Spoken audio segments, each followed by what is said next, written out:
e acabei não conseguindo tempo de gravar os vídeos, beleza? Mas eu agradeço a você que está assistindo agora e peço a você que abra sua Bíblia lá em Romanos 10, mas a partir do versículo 1, que diz assim: Irmãos, o bom desejo do meu coração e a oração a Deus por Israel é para a sua salvação, pois lhe dou testemunho de que tem zelo de Deus, mas não com entendimento. Porquanto, não conhecendo a justiça de Deus e procurando estabelecer a sua própria justiça, não se sujeitaram à justiça de Deus. Verso 4, porque o fim da lei é Cristo para a justiça de todo aquele que crê.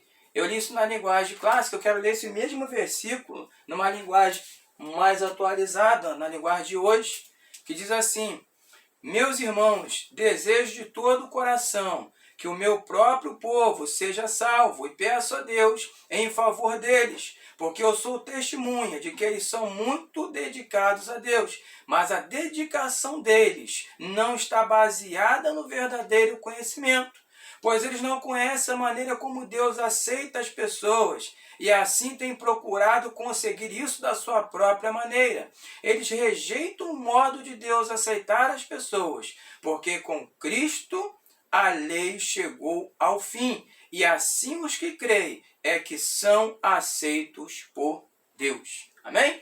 Palavra maravilhosa, o apóstolo Paulo, aqui ele explica aos romanos que o fim da lei é Cristo. Ou seja, a lei ela teve um término, ela terminou em Cristo Jesus. Mas hoje, infelizmente, irmão, nós temos visto ainda muitas igrejas vivendo na lei. E alguns dizendo, nós somos Israel de Deus. Eu até coloquei um vídeo do meu pastor esses dias, enquanto ele trabalhava na obra, gravando, em que ele falava, nós não somos Israel de Deus, nós somos gentios, não Israel de Deus. Nós não somos judeus. Mas tem muitas igrejas ainda aplicando um jugo muito pesado nas pessoas, porque essas igrejas elas estão vivendo na lei, mas nós vivemos na graça. A graça nos alcançou. E que maravilhoso é saber que a graça nos alcançou. É interessante que nós analisamos, eu estava, agora há pouco, antes de gravar esse vídeo, fui ligar aqui a TV e estava no programa de uma determinada igreja, onde o camarada colocou um monte de Bíblia em cima da mesa e disse que aquilo ali era um voto de prosperidade. Quem pegasse aquela Bíblia faria um pacto de prosperidade. Gente, isso não é graça. Deus não faz barganha com ninguém. Você quer prosperar? Acorda cedo, trabalha, estuda, corre atrás, você vai prosperar. Deus não faz pacto de prosperidade com ninguém, porque se nós tivermos a graça de Deus sobre a nossa vida, temos a nossa mente esclarecida e somos prósperos. Então, a gente vê um monte de coisas que apenas são jugo pesado da lei. Ontem eu via também uma igreja postando no Facebook lá, camarada batizando com a jarra de refresco, com a jarrinha transparente de vidro, e jogava água em cima da cabeça da pessoa, e aquilo ali era um batismo. Isso, gente, isso é lei, isso não é graça, nós vivemos a graça. O batismo nosso foi feito na cruz do Calvário, o nosso batismo foi o sangue de Jesus Cristo descendo sobre a cruz do Calvário. Esse é o nosso batismo. Quem batizava com água foram os judeus, João Batista batizava com água. Paulo diz que ele nem fazia questão de batizar ninguém, porque ele já pregava a graça. Aí você me pergunta, mas Edson, então por que se batiza as pessoas ainda? Você tem até o trabalho de se batizar jogando por cima com copo de refresco. Porque, irmãos, as pessoas querem prender as pessoas em suas próprias igrejas. É o evangelho da caixinha. Diz que eu sou obrigado a me batizar. Então, se eu me batizo ali, na minha mente eu fico preso aquilo ali. Se eu me batizei aqui, eu tenho que ficar aqui. É o evangelho da caixinha. E as pessoas não saem para pregar o amor de Cristo, as pessoas não saem para viver a graça, as pessoas não conseguem viver a plenitude da graça de Deus, porque elas estão presas ao evangelho de caixinha, ao evangelho de traduções religiosas judaicas. Mas nós não somos judeus, irmão. Nós vivemos a graça de Deus. Então, o batismo seu, o batismo da cruz do Calvário.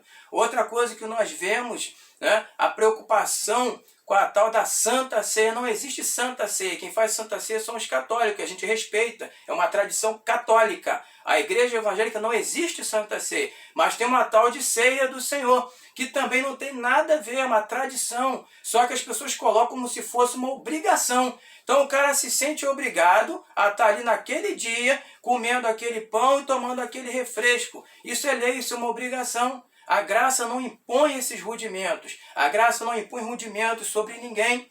Porque, irmãos, preste atenção, vamos pensar bem claro aqui comigo.